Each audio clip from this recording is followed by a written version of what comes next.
I got rid of my Korg Wavestate and picked up Arturia Pigments. The story and some sound design coming up next. Stay with me.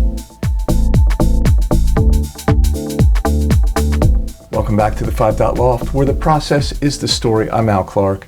If you want to go straight to the sound design section, look at the timestamps below. But if you want the backstory, well, here it is.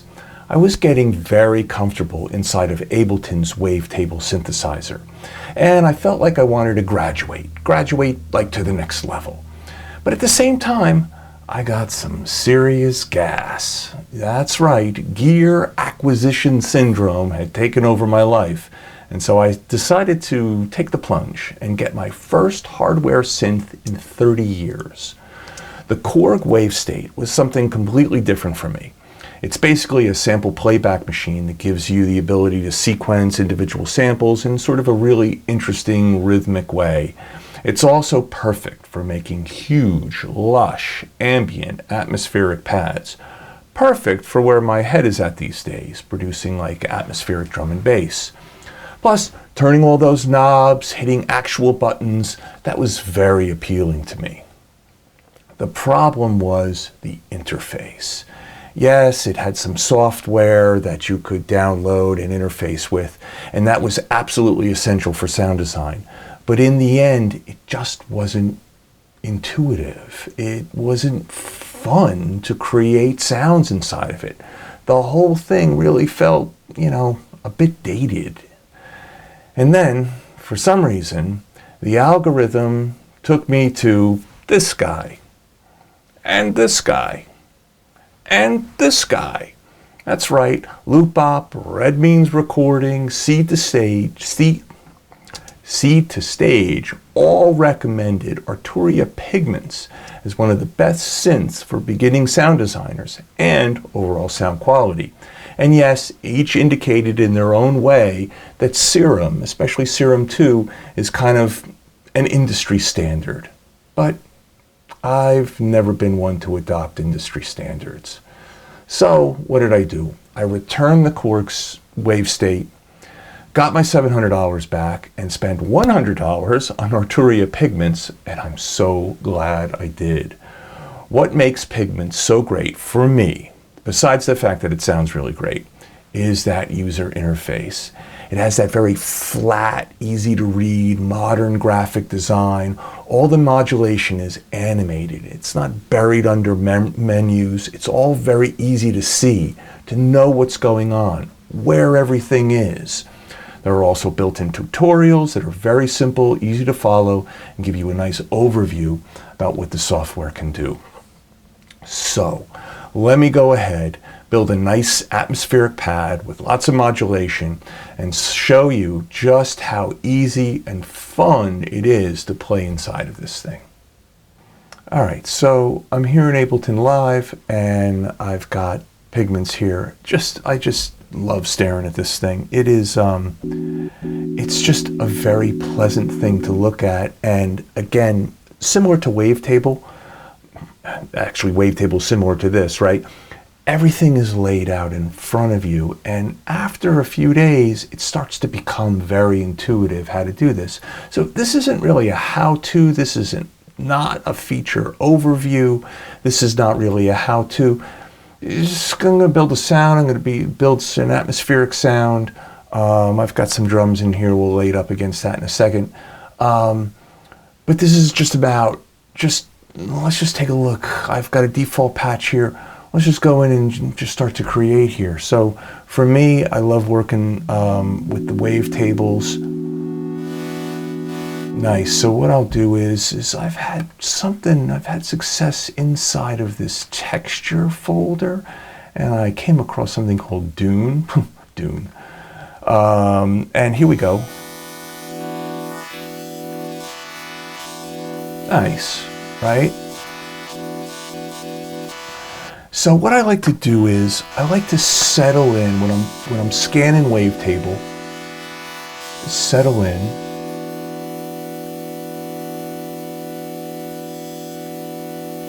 There, right? So that's where I want to end up. And so how do I want to get there? Do I want to get there in sort of a pulsing way, or do I want to get there in kind of a sweeping way? Let's get there like a sweeping way. So that says to me, envelope, right? So let's use envelope 2 for that. And so how do we get this thing attached to envelope 2? That's the beauty of this. I'm already up here, right? I'm scanning the wavetable, right? Position. So I hit the plus, and now here are all my modulation choices for what I want to modulate the wavetable position on. What do we want to do? We want to go to envelope 2, right? And I'll just start to increase that. There it is.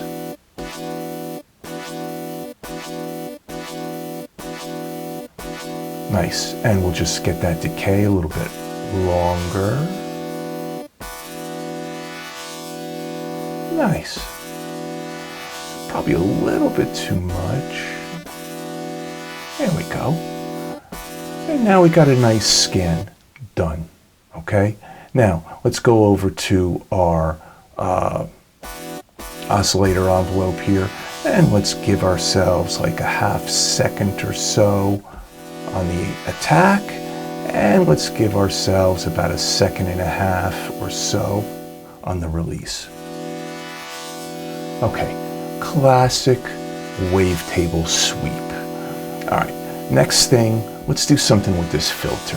All right, there are so many choices for filters. Let's go with like, I don't know, let's go with like the Jupiter 8 low pass 24. Okay.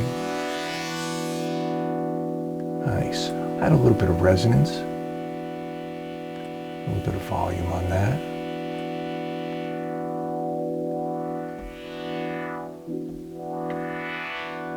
Hey, yeah, let's do that. Let's make it come up and then come down. So up and down. See what I'm doing? I'm like playing it out and then like playing with the parameter that I want to do, and then it's like, how do I make that parameter do that? Well, I want it to sweep up and sweep down. Again, that says envelope to me. So let's use envelope 3 for that.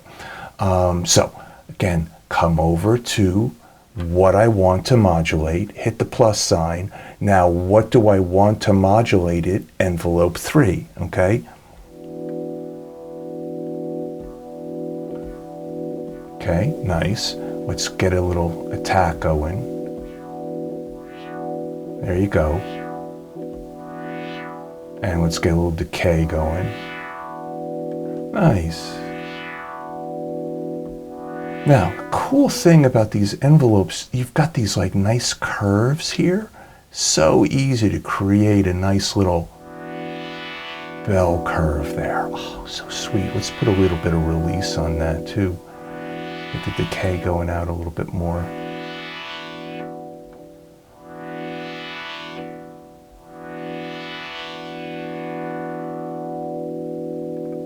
There we go. At this point, I think I can start my track here. There we go. I just got a little bit of a chord thing going here. There we go. All right, next up, let's add a little bit of FM to it, just to tweak the waves a little bit. So just come right up in here. This modulator over here, I've got the sine wave, and I can play with my amount of FM over here.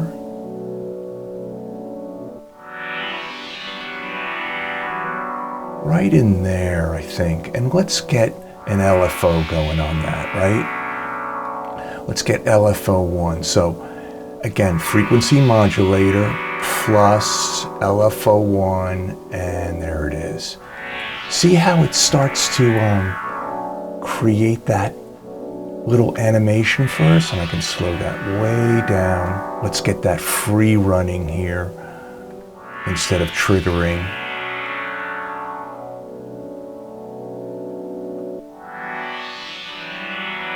Nice. Got a nice movement there. I think it's time for some effects. So the way I have this routed, I have engine 1 going to filter 1, going to effects 1.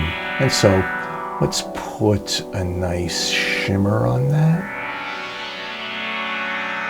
You know, before we put the shimmer on, let's go back and add a little unison. That little stereo thing. Just bring it up to 2. And now let's go back to our effects. Add that shimmer. To that high end. Dial that back a little with the low pass filter. Bring it up a little bit. There it is. Nice amount of movement there. Let's also add a delay, because we're going to use a delay once we put our gate on. We're going to go to sync, we're going to go dotted, and we're going to go dotted quarters. And we put the feedback in the middle, and bring up the dry wet a little bit. Bring down that volume.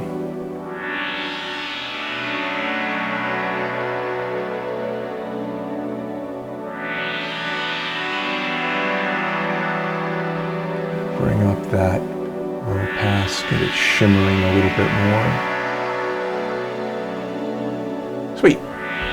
All right, now, tell you what, why don't we add this second engine in here?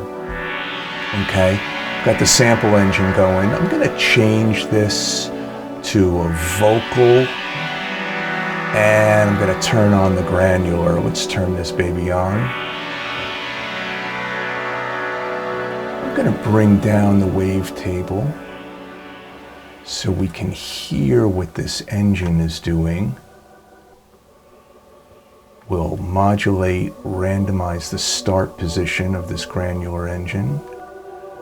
We'll randomize the density, which is like the frequency of it, and we'll make the direction of these things backwards and forwards. And what else are we going to modulate? What else are we going to do? Density, direction. Yeah, that's cool. Let's bring that randomness out and scan this forward a little bit. Nice. Let's bring the pitch up. Okay, sweet. Let's bring the filter on, and I'm going to go to... What filter are we going to use? Yeah, let's use this Matrix 12 bandpass. Whack up the resonance on that. Right, like that. Let's use LFO. We're using LFO too, so if we want to find out what we're using, if we used LFO 2, you can see here that it's not moving, there's no animation with it, so that tells me we're not using LFO 2. Let's add this LFO 2 a different way. So I'm going to go to LFO 2, and it says drag the contour knob to use this modulation. So I want to drag that little contour ring up.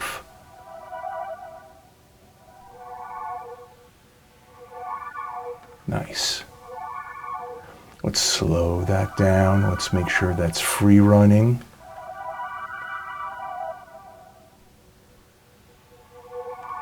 And now what are we going to do? That's routed to effects 2, and let's get that delay on there. Feedback, dry wet. Let's make sure that this is dotted quarters. Let's get that feedback up. Stereo spread a little bit more. Nice. And now we'll come back and we'll dial in that other engine.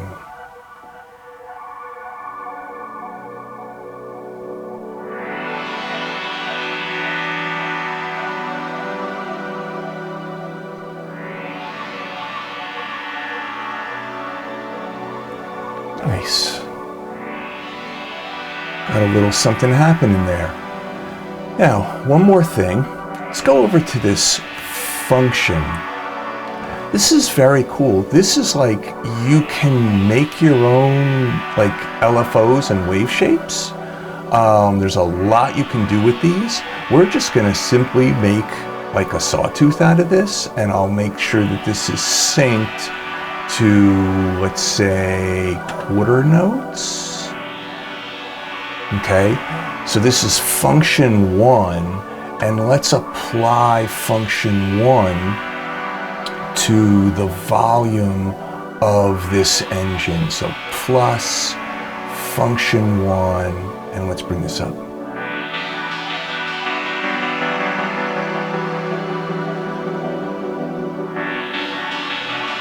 And you can see here I'm about 20% up on that. Now watch this, this is so cool. If I go sidechain and sidechain it to my macro 1 and crank that up, now my macro 1 controls the amount of that gate. Watch, I bring my macro 1 up.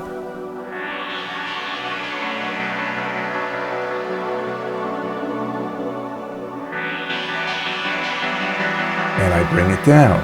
Now, the super cool thing here is that I can go to Ableton and I can map that to the push to be able to control that. It's beautiful. So let's bring this guy up. And can we get our little drum going?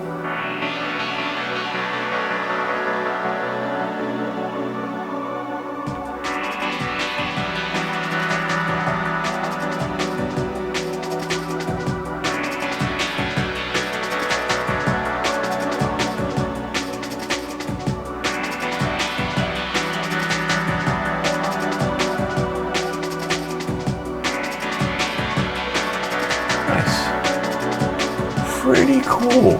I can map the volumes of each individual engine. Anything can be mapped to here.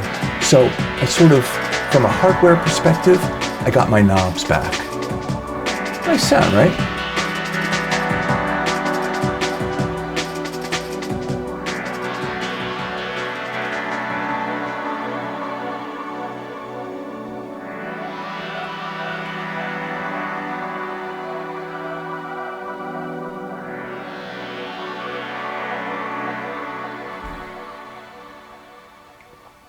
It's a super fun place to create. So that's it for this week. For me, the lesson here is sometimes it's not the biggest feature set that makes the difference, but a space that invites you to be creative. For me, that's where Pigments really shines. Every time I open it up, I'm inspired to dig deeper, find something new. And yet, they go out of their way to make sure that how you do things is as intuitive and seamless and transparent a process as possible.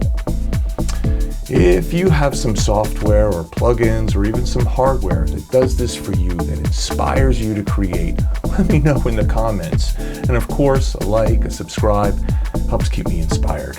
This is the Five Dot Loft. I'm Al Clark. We'll see you next week.